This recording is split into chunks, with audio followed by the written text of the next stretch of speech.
What's up, everyone, and welcome back to another review. And this time we're taking a look at Blue Beetle, the 14th installment into the DC Extended Universe. Blue Beetle tells the origin story about how Jaime Reyes comes into contact with the ancient alien scarab that turns him into the superhero of the Blue Beetle. He now must team up with members of his family and Jenny Cord as they try to take down Jenny's aunt Victoria Cord and her one-man army corps known as the OMAC. So yeah, that's the overall story of Blue Beetle. Let's get into it. Overall, I thought Blue Beetle was a serviceable movie. I didn't think it was bad. I didn't think it was great. It's one of those movies that's really right in the middle. It's neither good nor bad. It's perfectly watchable. It's serviceable. It's got good looking aesthetics for the most part, but it doesn't tell a story that's engaging. The thing that really holds this movie together are the performances. And that's basically it. And maybe a couple of action sequences here and there. Other than that, Blue Beetle is the definition of a disposable superhero movie. Now, if this thing would have came out maybe after Spider-Man in the year 2002, or maybe in 2006 when Jaime Reyes was introduced to the comic book lore, then yeah, I think this movie would have had a much greater success. But let's face facts. This is a movie about a C-list character that is mostly associated with being part of the Teen Titans and not really going on his solo adventures. And that's, to me, is Blue Beetle's biggest problem, is that it has a hard time trying to justify itself for being a solo movie. Because the story that this movie told could have easily been done in a Teen Titans cartoon over the course of maybe a two-parter, or maybe even a one-part.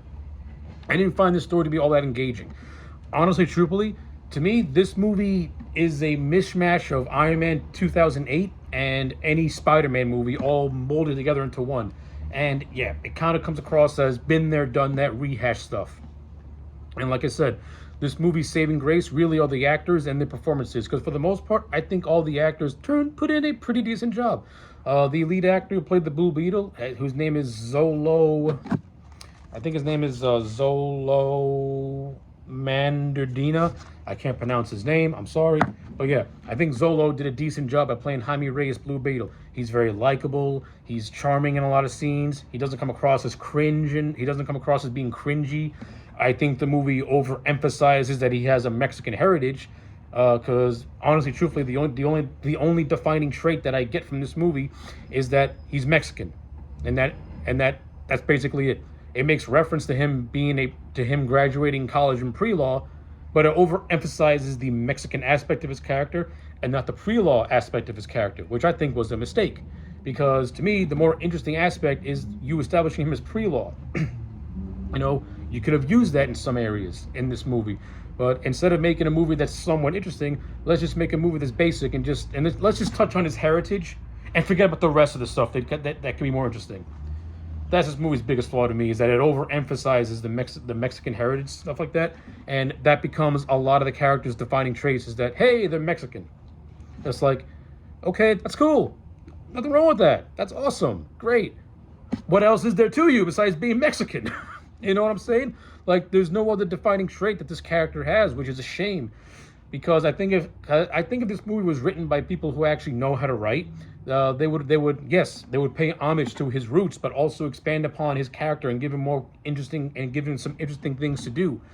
Because in the grand scheme of things, Jaime Reyes in his own movie, he's really not that interesting. He's kind of forgettable. The only times that I found Jaime Reyes to be interesting is when he's having conversations with his dad, when he's having conversations with his zany Uncle Rudy, played by George Lopez, who I thought was the highlight of this movie, and when he's learning to master the Scarab and the powers that the Scarab possesses. That's where I think Jaime Reyes is at his most interesting. Other than that, I don't really care for him as a character. I think he and his sister, they're okay, but though I think there's a lot of areas where the sister can come across as just that typical Gen Zer who I just want to punch in the face. Her dialogue is cringe. Everything about her is cringe. I didn't like it whatsoever. In terms of Jaime with his family, as I mentioned, I like the stuff with him and his dad. Like, I like how Jaime's dad offers him more moral support, and it's mostly that it is more like a you can almost say that Jaime's dad Alberto is kind of like his Alfred in a way. Like, he's there to give him moral support. And when Alberto dies of a heart attack at the end of the second act, it really plays into shaping Jaime into accepting his role as the superhero, the Blue Beetle. So I kind of like that aspect. I would have liked to see more of Jaime and his dad having more conversations with each other and having that relationship bond a little bit more. But for what we did get, I liked it. It's one of the stronger aspects of this movie. The stronger aspects of this movie is not the superhero stuff, because that stuff is really generic and forgettable. It's the family aspect that that more or less makes this movie more interesting, and how Jaime interacts with members of his family. You know, he has a basic sibling relationship with his sister. You know, there's love there, but there's also some teasing too. He has that moral support from his father, which I really like. He also goes on these wacky adventures with his crazy uncle Rudy. George Lopez, I thought, was absolutely hilarious. I like the whole idea of his character being somebody who is just almost on the borderline of paranoia, thinking that everyone's watching him and out to get him. And George Lopez, he was just fun to watch. And I like the chemistry with him and Zolo. It was fun. You have Zolo, who's more or less like the straight man to George Lopez's crazy man, and it kind of works. So I got no complaints with that. The actress who played Jenny Cord, I thought she was bland and boring. The movie tries to develop a relationship between Jaime and Jenny, and I just don't buy it. Mainly because I think the actress who plays Jenny, she's just not a good actress. I think her delivery is kind of weak, her acting is flat, and she just shows no emotion whatsoever. She is boring to watch on screen. Speaking of boring to watch on screen, the villain Victoria Cord, who is the sister of Ted Cord, the second Blue Beetle, I thought Susan Sarandon was wasted in this movie. She basically plays a female version of Obadiah Stane from Iron Man. But where Obadiah Stane was more interesting and kind of complex, Victoria Cord is the exact opposite. She just wants to control everything. And that to me makes you a very boring and forgettable and bland villain, which is a shame because Susan Sarandon is awesome, and I didn't think she put in a bad performance. She does whatever she can with the material that she's given to try and elevate it to some extent, but her character is just boring. Outside of being this industrialist who craves power, there's nothing really to her. She has no complexity at all to her. Her whole thing basically is the ends justify the means, and that's basically it. There's nothing really all that complex to her.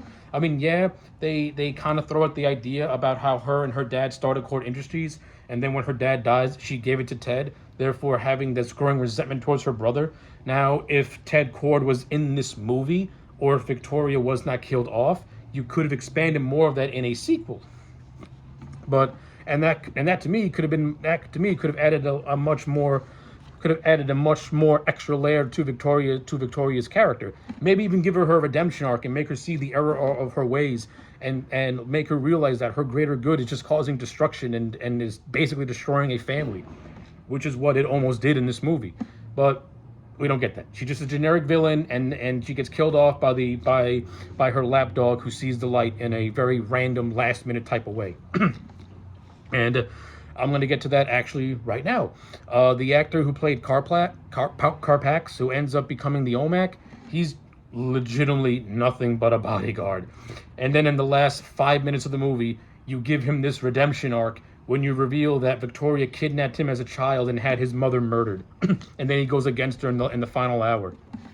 Okay, this came out of left field. Now, if the movie would have... if throughout the introduction, if this movie would have gave us more hints to Carpax's history building up to this moment, it would have made this turn feel more. Instead, to me, it comes out of left field. And not only that, Carpax is not even a character throughout this movie. He's just this obstacle that Jaime has to fight in order to save his family. And at various points in the movie, he's more along the lines of an irresistible force than he is an actual fully fledged character who has maybe like little pieces of dialogue here and there that don't add absolutely anything. Yeah, this movie's weakest aspect are the villains. They suck. They're terrible. Victoria Cord, by default, is the better of the two, because at least she has some personality, and she's played by the amazing Susan Sarandon. But again, the material does not give these guys anything to work with, because it's so boring, so watered down, and so generic, and something that you would see in a Saturday morning cartoon. So yeah, again, I reiterate, I don't like it.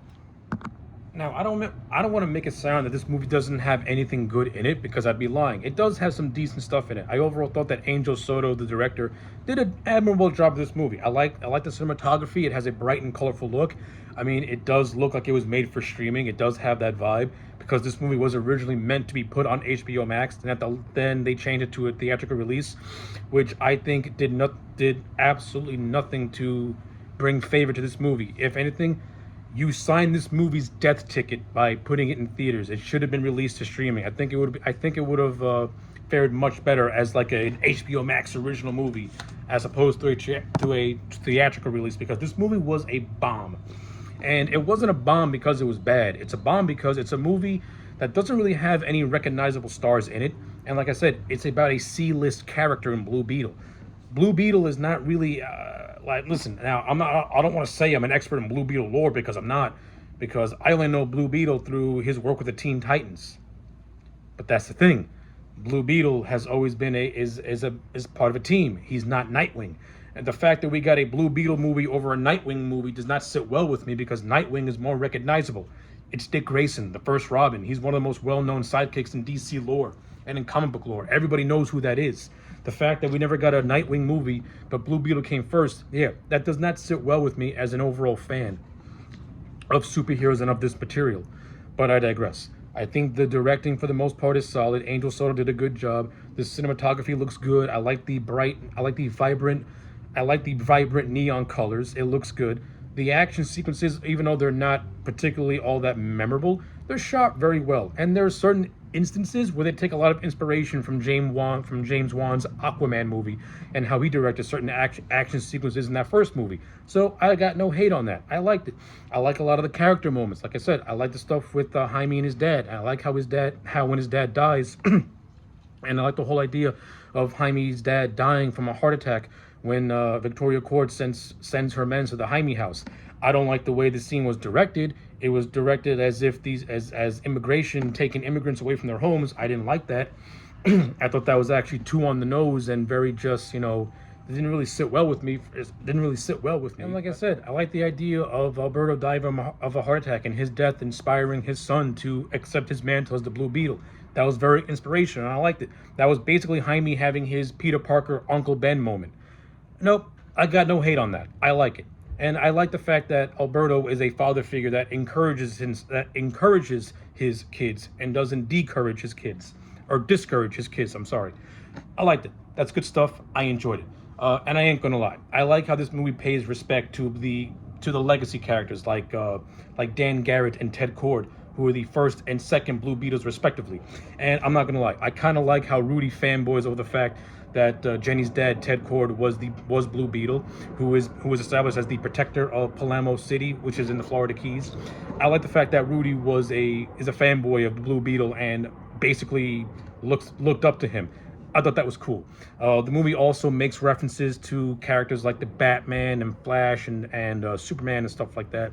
Now this movie is part of the DCU, but it's done in a way where you can almost place it in any other universe, and I actually think that was smart. Like, you didn't weigh this movie down by being part of the muddled continuity of the Snyderverse and the burgeoning and the slowly coming together continuity of the James Gunn verse. Like, you have it right in the middle where it could go either way depending on how you want to place it, which I think was a smart idea. Like, it lets this movie have a chance to be its own thing. Okay, so to wrap this up, I overall thought Blue Beetle it's a decent, serviceable movie. It does what it needs to do. It tells the story of how Jaime Reyes got the scarab, and it's perfectly serviceable. Like I said, it's a serviceable movie. It's decent. It does have a lot of flaws, particularly with the story just being very just been there, done that, with villains that are just not interesting whatsoever. You also have moments of really bad writing and very, very bad dialogue, particularly with the sister and her views on the high class versus the low class and stuff like that, which I thought was absolutely cringe. I hate when movies try to go on their soapbox, because these guys don't know what it's like to be a real person in the low class, because they're high class themselves, because they're making these movies. So having someone from Hollywood tell me how to feel, that rubs me the wrong way, because you don't live in my shoes. And you have other dialogue bits that are just not that good. and come across as just very forced and just very ham-fisted in a lot of areas. So like I said, this is not a perfect movie, but it's not a bad movie. To tell the truth, I like this better than I like The Flash. But my problems with The Flash are more greater, because that could have been something very, very special. Blue Beetle, again, it's a bare bones in the middle superhero movie. It should have been released on HBO Max. It should not have been theatrical. Not only that, this movie goes for 2 hours, and you feel those 2 hours. Like, this movie is unnecessarily long. You could have cut 20 minutes out of this movie, make it a nice hour and 50-minute movie, and it would have told the story much more faster, much more compact, and still not lose anything. By stretching it out to 2 hours, it just feels long. And it feels like a lot of scenes are just there to take up time because you don't know what to do. Again, this further heightens the fact that this was not meant to be in theaters. It was meant to be on stream. But yeah, it is what it is. And then, of course, you get this whole mid-credit scene of Ted Kord reaching out from the outer limits, letting everyone know that he's not dead. Because throughout this entire movie, Ted Kord is thought to have been dead. I do like how they utilize Ted Kord in this movie just in general, by having Blue Beetle and the Reyes family use his arsenal and technology to fend off his sister. So Ted Kord himself does play an integral part, albeit in a more spiritual way. But the end of the movie basically tells you that he is alive, and it sets up a sequel to try and find him. Or I should say, a sequel that potentially will never happen. Hey, it is what it is. Okay, so those are my thoughts on Blue Beetle as a whole. When it's all said and done, I'm going to give this movie a solid 6 out of 10. It's enjoyable. And that's basically all I got to say. Like, comment, and subscribe, and I'll check you back next time for more.